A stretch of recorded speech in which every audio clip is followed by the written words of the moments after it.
हरे Krishna everyone. आज हम दोबारा से अपने मॉर्निंग सेशंस को रिवाइव करने जा रहे हैं। बहुत देर हो गई हम लोगों ने मॉर्निंग सेशंस नहीं लगाए हैं। तो अब पहले हम लोग मॉर्निंग सेशन में श्रीमद् भागवतम कर रहे थे, जिसके हमने 2 कैंटोस कंप्लीट कर लिए हैं श्रीमद् भागवतम के। अब जो ये मॉर्निंग सेशंस लगेंगे इसमें हम श्रीमद् भागवतम करेंगे, ऐसा नहीं कि वो नहीं करेंगे, लेकिन उससे पहले हम लोग आज श्रील रूप गोस्वामी के बारे में चर्चा करेंगे। ये कौन थे, इनके क्या कार्य हैं, चैतन्य महाप्रभु के मिशन में इन्होंने क्या योगदान दिया, उसके विषय में बात करेंगे। और कुछ दिनों के लिए रूप गोस्वामी जी ने एक बहुत ही सुंदर नाटक की रचना करी है जिसका नाम है ललिता माधव। हम उसको पढ़ेंगे। तो पहले हम ये करेंगे, उसके बाद हम लोग जैसा भी रहेगा श्रीमद् भागवतम या रूप गोस्वामी जी का ही कोई रचित कोई अन्य रचना को हम लोग पढ़ेंगे। हरे तो कृष्णा माता जी। हरे कृष्ण प्रभु जी। तो रूप गोस्वामी जी कौन है? रूप गोस्वामी जी, देखो अभी कितने लोग ज्वाइन कर रहे हैं। ऑल आर फ्रॉम इस्कॉन, ठीक है। तो इस्कॉन वालों को तो सब कुछ पता है। कई बार हो सकता है इस लेक्चर को कोई ऐसा व्यक्ति भी सुने जो इस्कॉन से नहीं है। तो हम लोग बहुत बेसिक से चलेंगे, धीरे धीरे कॉन्सेप्ट्स को क्लियर करते हुए आगे बढ़ेंगे, ताकि अगर कोई इस्कॉन से नहीं भी या वो भी इस लेक्चर को सुनता उसको भी समझ आए कि क्या कहा जा रहा है। रूप गोस्वामी जी कौन है? रूप गोस्वामी जी चैतन्य महाप्रभु के अनुयायी हैं, उनके फॉलोअर हैं, उनके शिष्य हैं। किनके शिष्य? चैतन्य महाप्रभु के। अब चैतन्य महाप्रभु कौन है? चैतन्य महाप्रभु भगवान श्री कृष्ण स्वयं है, जो राधा रानी के भाव में धरती पर अवतरित हुए। कब अवतरित हुए? आज से 500 साल पहले। ठीक है। तो रूप गोस्वामी कौन है? रूप गोस्वामी चैतन्य महाप्रभु के अनुयायी हैं, उनके फॉलोअर हैं। और चैतन्य महाप्रभु कौन है? चैतन्य महाप्रभु है कृष्ण, स्वयं कृष्णा, जो राधा रानी के भाव में है कृष्ण, लेकिन भाव कौन सा है? राधा रानी का। उनके भाव में 500 साल पहले अवतरित हुए हैं। राधा रानी गोरी है ना, और कृष्णा थोड़े श्याम वर्ण के हैं। तो आप देखेंगे जो गौरांग, चैतन्य महाप्रभु को गौरांग महाप्रभु क्यों कहते हैं? तो जो गौरांग महाप्रभु है उनका भी गौर वर्ण है, वो भी राधा रानी। किसी के फोन में से डिस्टर्ब आ रही है, लेकिन मुझे यहाँ पे अनम्यूट कोई नजर नहीं आ रहा। सो एक बार चेक कर लो सब अपना कि सबका म्यूट पे हो। ठीक है, अपना म्यूट चेक कर लो। तो यहाँ तक सबको समझ आया? आ, इसके बाद चैतन्य महाप्रभु के 6 प्रमुख अनुयायी हैं, प्रमुख शिष्य हैं, जिनको हम षड गोस्वामी कहते हैं। 6 प्रमुख उनके शिष्य। क्या क्या है इनके नाम? श्री रूप गोस्वामी, श्री सनातन गोस्वामी, श्री रघुनाथ भट्ट गोस्वामी, श्री जीव गोस्वामी, श्री गोपाल भट्ट गोस्वामी, श्री रघुनाथ दास गोस्वामी। इनको गोस्वामी क्यों कहा जाता है? इनको गोस्वामी इसलिए कहा जाता है क्योंकि इन्होंने अपनी इंद्रियों पर विजय प्राप्त की है, सेंसेस पर कंट्रोल है इनका। जैसे आजकल बहुत सारे ऐसे लोग हैं जो ऐसे बाबा होने, ऐसे बाहर से दिखाते हैं कि हम बाबा हैं, सन्यासी हैं, लेकिन अंदर उनके विषय भोगों की कामना है। ऐसे हम कुछ न्यूज पढ़ते भी हैं न्यूज़पेपर इत्यादि में।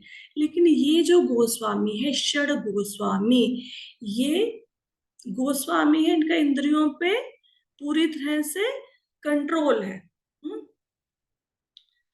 तो जो हम लोग मॉर्निंग में मंगलाचरण करते हैं, आपने सबने मंगलाचरण तो सुना है ना बहुत देर से। अगर किसी को नहीं भी आता तो कम से कम सुनते सुनते तो आ, आप करोगे तो थोड़ा थोड़ा तो याद हो ही गया होगा ना सब लोगों को। तो उसमें हम लोग एक लाइन बोलते हैं। क्या लाइन बोलते हैं? वंदेहम श्री गुरु श्रीयुत पद कमलम। Just 1 minute. वंदेहम श्री गुरु श्रीयुतापदकमलम् श्रीगुरुन् वैष्णवांश्च श्रीरूपं साग्रजातं सहगण रघुनाथान्वितं तं सजीवं साद्वैतं सावधूतं परिजन सहितं श्रीकृष्ण चैतन्य देवं श्री राधा कृष्ण पादान सहगण ललिता श्री विशाखान्वितांश्च हे कृष्ण करुणा से। अच्छा, मैं आगे चलेगी मंगलाचरण गाते गाते, सॉरी। वंदे हम श्री गुरु श्रीयुत पद कमलम श्री गुरु वैष्णवांश, ये हम लाइन गाते हैं। अब इसका अर्थ क्या है? इसका अर्थ ये है कि मैं अपने गुरु के चरण कमलों तथा समस्त वैष्णवों के चरणों को नमस्कार करता हूँ।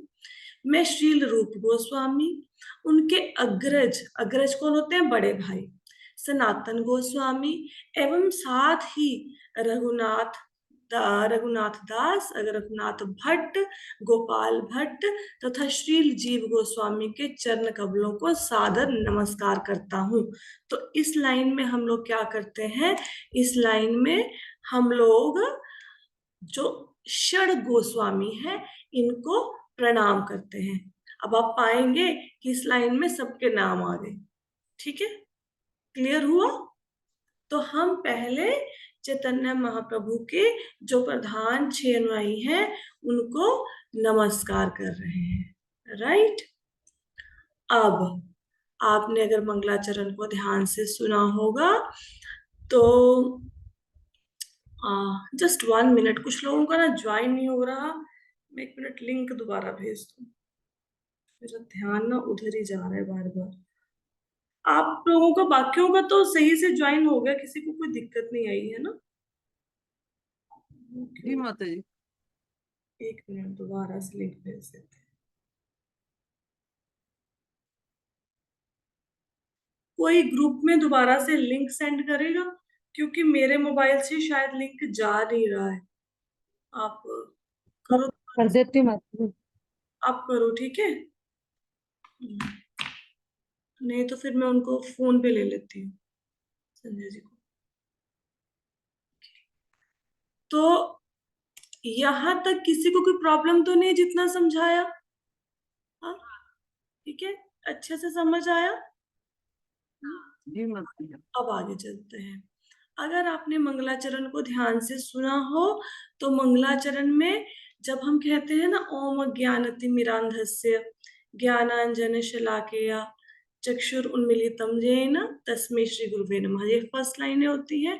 उसके बाद हम क्या कहते हैं? श्री चैतन्य मनोभीष्टम स्थापितम येन भूतले स्वयं रूपः कदा मह्यं ददाति स्वपदान्तिकम्। इन लाइनों में हम क्या करते हैं? इन लाइनों में हम रूप गोस्वामी को याद करते हैं। देखो, श्रील रूप गोस्वामी, इसका अर्थ है श्रील रूप गोस्वामी प्रभुपाद कब मुझे अपने चरण कमलों में शरण प्रदान करेंगे, जिन्होंने इस जगत में भगवान चैतन्य की पूर्ति के लिए प्रचार योजना मिशन की स्थापना की है। तो देखो, अगर हम लोग मंगलाचरण डेली गा रहे हैं, है ना, तो आई थिंक संजय जी का ज्वाइन नहीं हो रहा। 1 मिनट रुके, मैं इनको ना कॉल पे ले लेती हूँ। Just 1 minute। आपको पता है ये कथा 2 जगह पे होती है। एक जो आपको जूम पे क्लास लग रही है, एक यही कथा at the same time mobile पे सुनाई जाती है उन लोगों को जिन लोगों के पास स्मार्टफोन्स नहीं है। ठीक है, तो अगर किसी के पास ना हो तो आप मुझे बता सकते हैं कि इनके पास स्मार्टफोन नहीं है और ये क्लास को ज्वाइन करना चाहते हैं। Just 1 minute.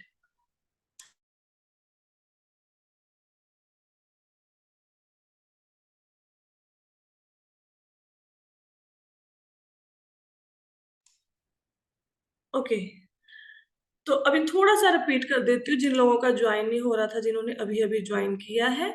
हमने अभी तक ये डिस्कस किया कि हम मॉर्निंग की क्लासेस में रूप गोस्वामी के बारे में जानेंगे। श्रीमद् भागवतम बाद में शुरू करेंगे, पहले थोड़ा सा रूप गोस्वामी, उनके ग्रंथों के विषय में चर्चा करेंगे। रूप गोस्वामी कौन है? रूप गोस्वामी है चैतन्य महाप्रभु के शिष्य। चैतन्य महाप्रभु कौन है? चैतन्य महाप्रभु आज से 500 साल पहले धरती पर अवतरित हुए हैं। वो भगवान कृष्ण हैं चैतन्य महाप्रभु, लेकिन राधा रानी के भाव में आए हैं। क्यों आए हैं राधा रानी के भाव में? क्योंकि वो राधा रानी के मनोभावों को पढ़ना चाहते थे कि राधा रानी मुझसे इतना प्रेम करती हैं तो क्यों करती हैं, मतलब मुझे अपने पास पाकर उनको क्या अनुभूति होती है। तो उस अनुभूति को महसूस करने के लिए वो राधा रानी के भाव में धरती पर अवतरित हुए हैं। चैतन्य महाप्रभु के 6 प्रधान शिष्य थे, 6 प्रधान अनुयायी थे, और उनके नाम है रूप गोस्वामी, सनातन गोस्वामी, रघुनाथ भट्ट गोस्वामी, जीव गोस्वामी, गोपाल भट्ट गोस्वामी, रघुनाथ दास गोस्वामी। इनमें से प्रमुख रूप गोस्वामी है, ठीक है। और इनके बारे में हम लोग रोज सुबह मंगलाचरण में गाते हैं। आइडली हो क्या गया है कि मंगलाचरण हमारे लिए सिर्फ लाइनें बन के रह गई हैं। हम फटाफट से जैसे एक रोबोटिक वे में गाते हैं ना मंगलाचरण को, हमने मंगलाचरण को रोबोटिक वे में गाना शुरू कर दिया। लेकिन हमें पता होना चाहिए कि मंगलाचरण के थ्रू हम आचार्यों की कृपा को इन्वोक कर रहे हैं, उनकी कृपा के पात्र बन रहे हैं। उनको बोल रहे हैं कि समस्त आचार्यों को प्रार्थना कर रहे हैं कि हम में इतनी योग्यता नहीं है कि हम आपके लिखे हुए ग्रंथों को समझ सके, लेकिन अगर आप कृपा करेंगे तो हम जो आपने ग्रंथों में अथाह ज्ञान का सागर दिया है उनमें से एक बूंद का हम भी आस्वादन कर पाएंगे। हम उनसे प्रार्थना करते हैं। तो इसलिए मीनिंग पढ़कर जब पढ़ा जाता है मंगलाचरण को तो भाव ही चेंज हो जाता है। तो अभी हमें पता लगा ना कि हम षडगोस्वामी को प्रणाम करते हैं मंगलाचरण में, और उसमें भी सबसे पहले हम रूप गोस्वामी को प्रणाम करते हैं।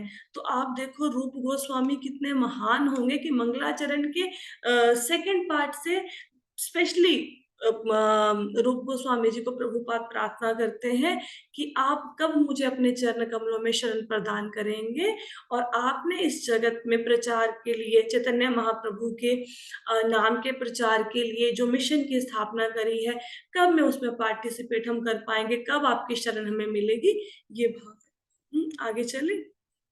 अब रूप गोस्वामी हैं कौन?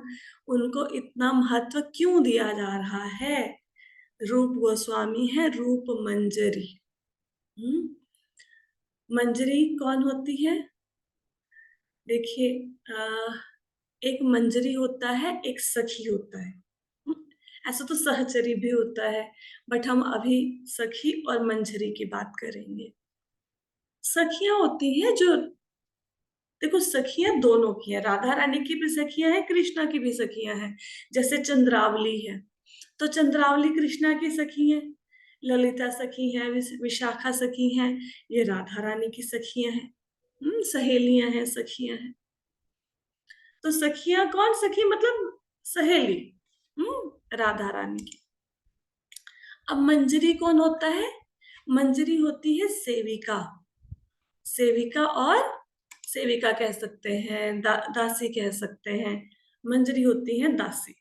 हम्म सखी मतलब सखी, और मंजरी मतलब दासी।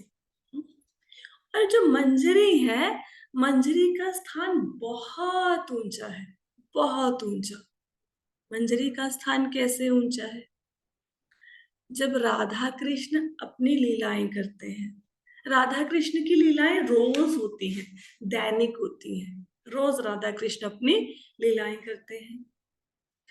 तो जब राधा कृष्ण अपनी लीलाएं करते हैं तो सखियां भी उन लीलाओं में पार्टिसिपेट करती हैं। जैसे रास हो रहा है तो अष्ट सखियां उसमें पार्टिसिपेट करेंगी। 8 प्रमुख सखियां हैं।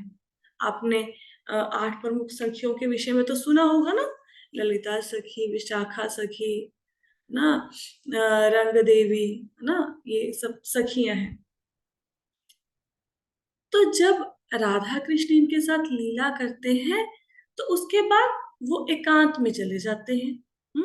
तो कृष्णा को राधा रानी के साथ समय व्यतीत करना होता है। जब राधा कृष्ण एकांत में होते हैं तो कोई भी सखी उनके पास नहीं जा सकती, कोई भी सखी उस लीला में प्रवेश नहीं कर सकती। हम्म लेकिन जो मंजरी होती है वो वहां पे जा सकती है। क्यों जा सकती है? मंजरी वहां पे जाती हैं, सेवा करके आ जाती हैं। जैसे सपोज राधा कृष्ण एकांत में है और कृष्णा को प्यास लगी तो उनको पानी चाहिए, तो मंजरी पानी लेके जाएंगी। ठीक है। और ये जो लीलाएं हैं इसमें नारायण भी प्रवेश नहीं कर सकते, कोई इन लीलाओं में प्रवेश नहीं कर सकता। राधा कृष्णा की लीलाओं में इसमें मंजरी प्रवेश कर सकती है। समझ आया? तो मंजरी का स्थान ऊंचा हो गया ना। अब ये जो सखियां हैं, सखियों में प्रधान सखी कौन है? ललिता जी। ललिता जी प्रधान सखी हैं और ललिता जी के अंदर बहुत सारी मंजरियां हैं। मंजरियां मतलब बड़ी नहीं होती, मंजरियां छोटी छोटी बालिकाएं ही होती हैं। तो इनके अंदर मंजरियां हैं बहुत सी। तो जो मंजरियों में सर्वश्रेष्ठ है, मंजरियों में जो सर्वोच्च है वो है रूप मंजरी। सबसे ऊपर कौन मंजरियों में? रूप मंजरी। जो रूप मंजरी है वो राधा रानी के चरण कमलों की सेवा करती है और साथ ही साथ बाकी जो मंजरियां हैं वो भी उनके अंडर कार्य करती हैं। क्लियर हुआ? वो राधा रानी की सेवा करती है रूप मंजरी, और बाकी जो मंजरियां हैं उनको मार्गदर्शन भी प्रदान करती हैं।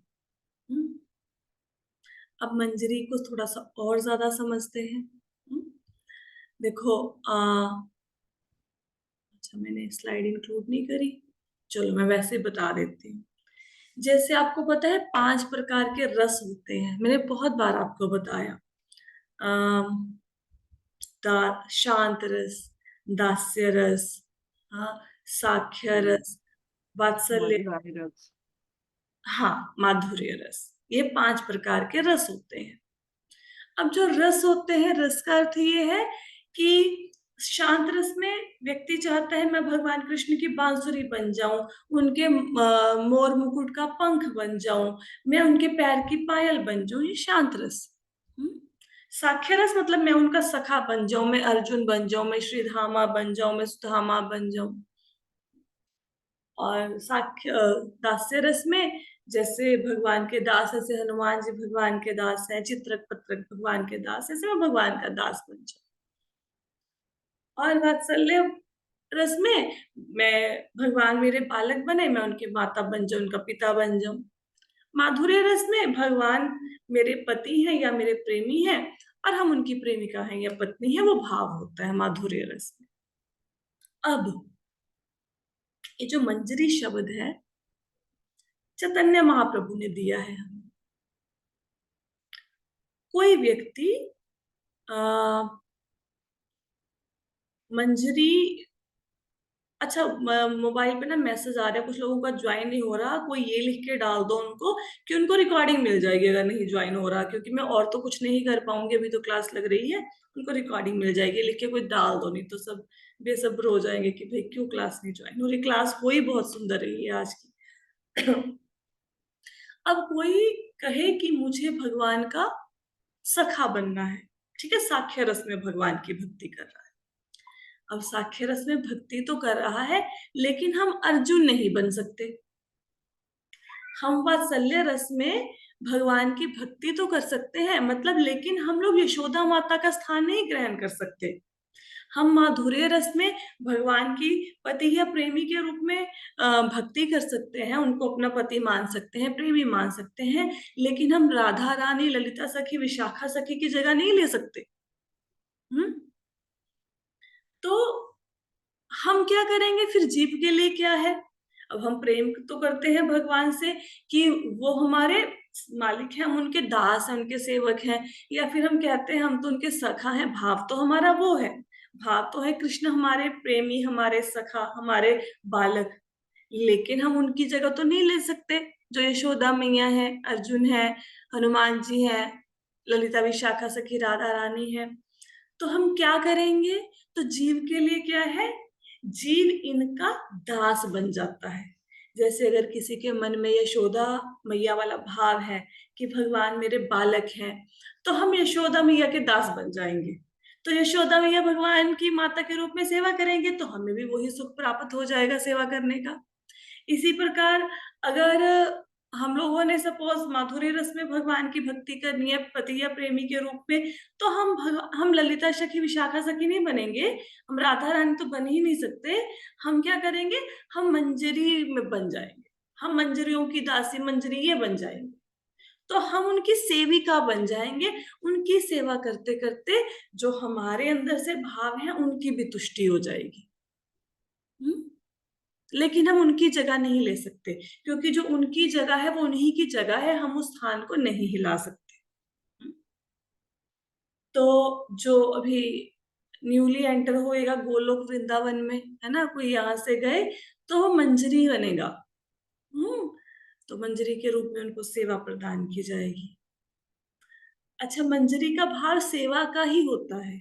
जैसे राधा कृष्ण सपोज वो रास विलास कर रहे हैं और कृष्ण मंजरी को बुलाए रास विलास के लिए, तो मंजरी कृष्णा के पास नहीं जाएंगी, वो बहाना बना के भाग जाएंगी वहां से। वो बोलेंगी नहीं नहीं, मैं तो आपके योग्य नहीं हूँ, है ना, नहीं मेरे में इतनी योग्यता नहीं है। वो बहाना बना के वहां से भाग लेंगी।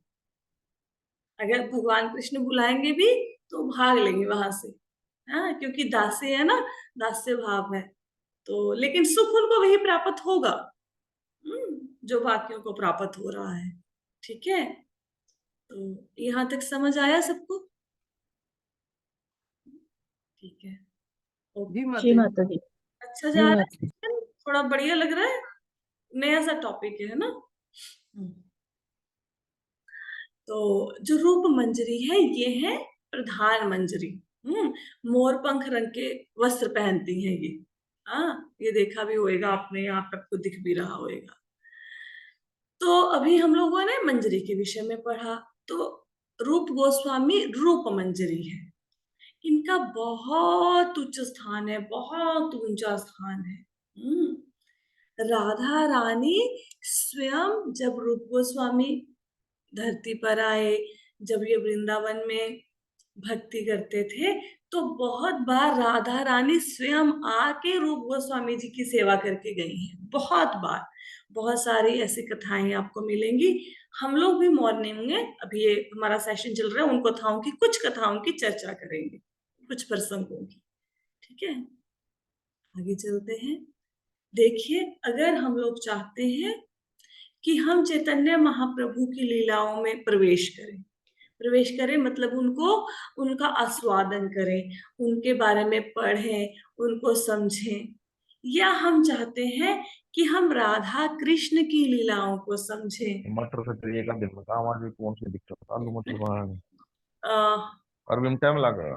किरण प्रभु जी, आपका फोन अनम्यूट, आप म्यूट पे हो, सॉरी अनम्यूट हो, उसको म्यूट कर लो। ठीक है, तो अगर हम चाहते हैं कि हम राधा कृष्ण की लीलाओं को समझें, है ना, तो हम राधा कृष्ण की लीलाओं को ऐसे नहीं समझ सकते, है ना, आलू ऐसे। मटर बना ले। तो ऐसे हम लोग राधा कृष्ण, एक मिनट मैंने म्यूट किया था। छोड़ दे। किरण कुमार जी, शायद उनको मेरी आवाज नहीं नहीं आ आलू रही फालतू गेर ली कौन सा उसमें कुछ बोल रहा है। रिमूव करना पड़ेगा। ओके, सो अगर हम लोग चाहते हैं कि हम राधा कृष्ण की लीलाओं को समझें, उनमें उनको पढ़ें, उनको जाने, या हम चैतन्य महाप्रभु की लीलाओं को जाने, तो उसके लिए हम लोग रूप गोस्वामी की शरण लिए बिना उसको नहीं समझ सकते। हम उनको आस्वादन उनका नहीं कर सकते। पहले हमें रूप गोस्वामी की शरण लेनी पड़ेगी, उनकी कृपा का भाजन बनना पड़ेगा, उनकी कृपा हमारे ऊपर होगी, तो हम राधा कृष्ण की लीलाओं में प्रवेश पा सकते हैं, तो हम चैतन्य महाप्रभु की लीलाओं में प्रवेश पा सकते हैं, तो उनके विषय में पढ़ सकते हैं, फिर उसको हम समझ सकते हैं। ठीक है, तो इसलिए मॉर्निंग की क्लासेस में हमने रूप गोस्वामी की शरण ली है, क्योंकि हमारी क्लासें रुक गई है ना, वो आगे चल नहीं रही। अब गुरु रूप गोस्वामी की कृपा होगी, राधा रानी की कृपा होगी, फिर ही आगे बढ़ेगी। तो सबसे पहले इन्हीं के बारे में जानते हैं। यहां तक सबको पता लग गया रूप गोस्वामी के बारे में। अब आगे, अब रूप गोस्वामी के जीवन के विषय में थोड़ा जानते हैं।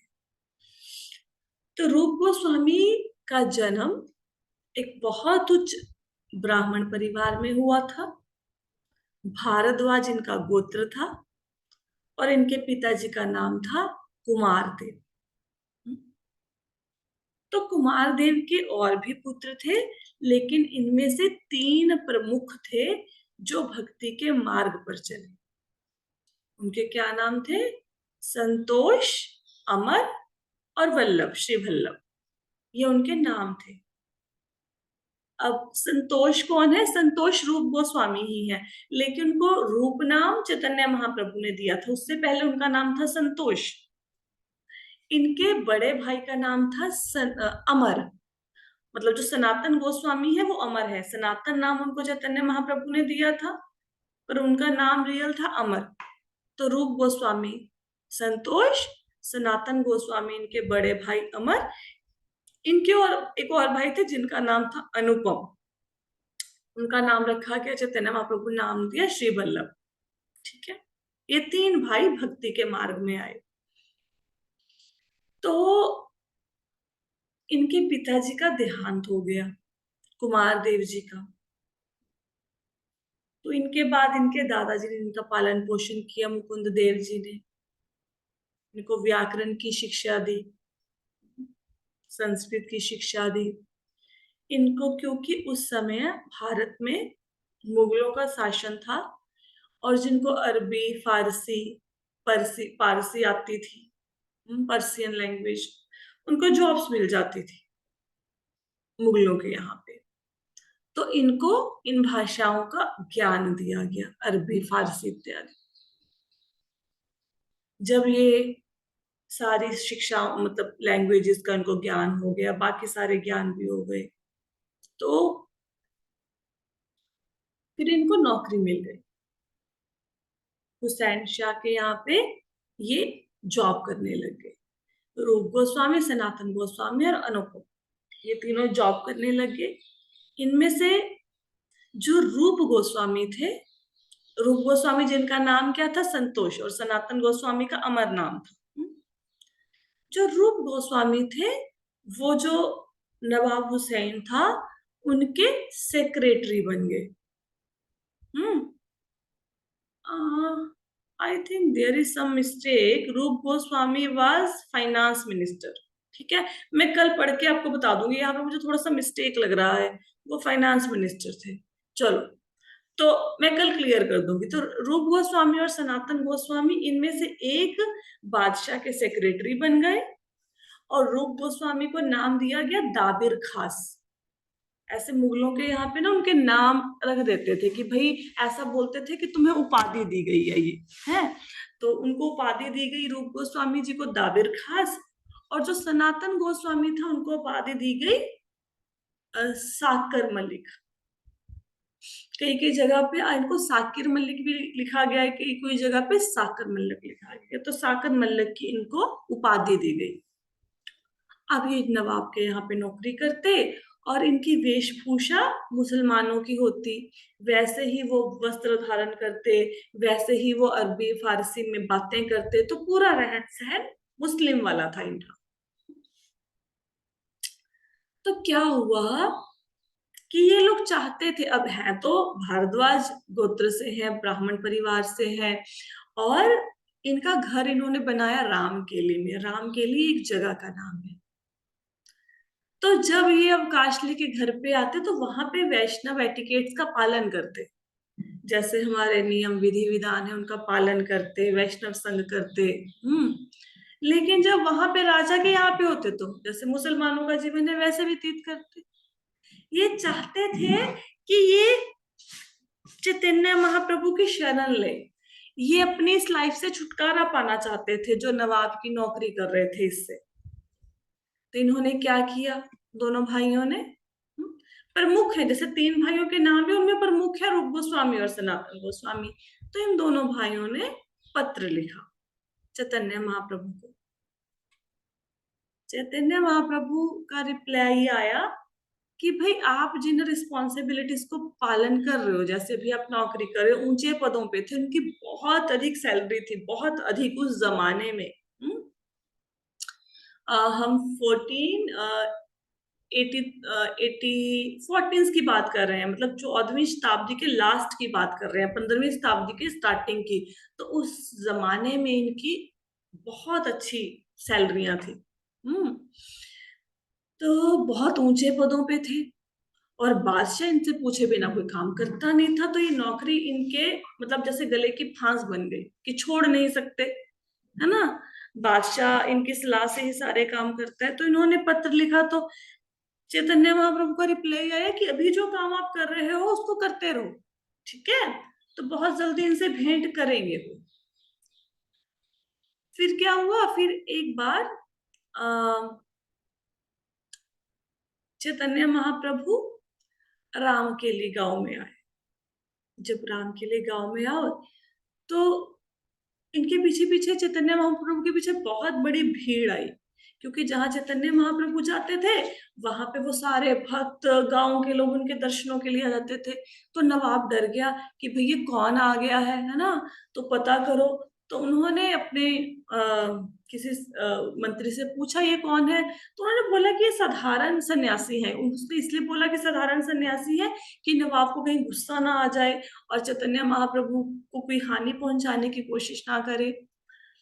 तो नवाब कहता है ये साधारण कोई फकीर नहीं हो सकते, क्योंकि कहते हैं कि मैं तुम लोगों को इतनी सैलरी देता हूँ, तुम मेरी बात नहीं मानते, मेरा कहना नहीं मानते, मेरे लिए काम नहीं करते। ये सन्यासी कुछ नहीं कर रहा है, लोग फिर भी इनको अपना सब कुछ समर्पित करने को तैयार है, इनके पीछे लगे हुए हैं, तो ये साधारण फकीर नहीं हो सकते। फिर उन्होंने दाबिर खास और सकारा मलिक को नियुक्त किया कि भाई तुम पता करो ये कौन है। तो उन्होंने बोला कि भाई ये तो उन्होंने बताया कि ये बहुत कुछ वैष्णव है, मतलब मुसलमानों की लैंग्वेज तो फकीर कहा जाएगा, वो है, भगवान के भक्त हैं। तो खैर नवाब ने उनको कोई हानि नहीं पहुंचाई, लेकिन इन दोनों भाइयों के मन में आया कि नवाब ये ना हो। चैतन्य महाप्रभु एक्चुअली उस टाइम पे वृंदावन जा रहे थे, तो वृंदावन में वो रामकेली के मार्ग से होते हुए जा रहे थे। तो दोनों भाइयों ने सोचा कि हम चैतन्य महाप्रभु को मिलकर उनको बताते हैं कि आपको यहाँ पे खतरा है, तो आप आगे मत जाइए, आप वापस लौट जाइए। तो चैतन्य महाप्रभु ने दूर से उनको देखा, तो उन्होंने चैतन्य महाप्रभु कहते कि भाई हमें क्या खतरा है ना, ऐसे भेंट नहीं हुई, बट वो अपने भाव में थे, ये दूर से देख रहे थे चैतन्य महाप्रभु को। तो चैतन्य महाप्रभु को तो किसी खतरे से कोई डर था नहीं। फिर ये रात के समय दोनों भाई चैतन्य महाप्रभु से मिले। जब मिले तो ये बहुत ही दैन्य भाव में मिले, जैसे हम लोग भगवत गीता पढ़ रहे हैं, उसमें आता है ना तद्विधि प्रणिपातेन परिप्रश्नेन सेव्या, कि जब भी गुरु के पास जाए बड़ी दीन अवस्था में जाए, दैन्य भाव से जाए, विनीत भाव से जाए। तो इन दोनों भाइयों ने अपने मुंह में घास के तिनके रखे। घास के तिनके रखना मतलब ह्यूमैनिटी, ह्यूमैनिटी आ गया, हम्बलनेस का प्रतीक होता है कि हम बहुत विनम्र हैं। घास के तिनके रख के बिल्कुल साधे वस्त्रों में ये चैतन्य महाप्रभु से मिले। तो चैतन्य महाप्रभु से जब मिले, तो चैतन्य महाप्रभु ने जब देखा कि भाई उनको साष्टांग दंडवत किया, पूरा धरती पर लेट के प्रणाम किया, तो चैतन्य महाप्रभु इनके विनम्र भाव से बहुत प्रसन्न हुए। तो आज तो हमारा समय होने वाला है, आज की कथा को तो यहाँ पे विश्राम देना पड़ेगा। इसके आगे की कथा हम कल सुनेंगे, ठीक है। तो आज की कथा में सबको सब समझ आया? बहुत मजा आया। वाइब्रेशन बहुत अच्छी आ रही थी। हाँ हाँ जी माता जी। इसके आगे बहुत छठ सुंदर गोस्वामी कथा। हाँ, मैं आपको इनके छठ गोस्वामी इसके बारे में तो पता था माता जी, हाँ पर जिनको इतना नहीं नहीं पता, पता था।